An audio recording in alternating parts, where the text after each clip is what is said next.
Tama naman po na ang bawat tao, lalong-lalo na po ang public servant, ay dapat nananalamin at ina-assess niya yung sarili niya kung siya ba'y nagtatrabaho, namumulitika o nagbabakasyon lang.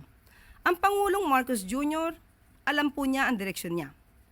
Alam po niya ang dapat na gawing trabaho at yan po ang pinag-uutos sa lahat ng public servants, lalong-lalo na po sa ilalim ng executive department. Ang utos sa amin ay magtrabaho. Iwasan ang pamumulitika.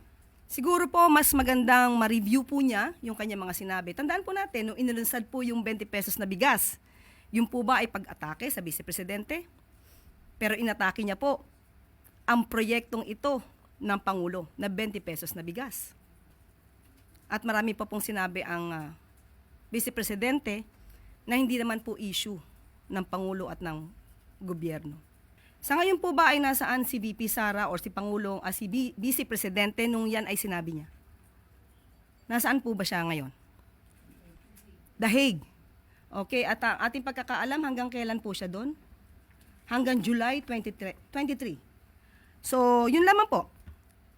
Tandaan po natin, ang Pangulo po, aksyon, aksyon, hindi bakasyon.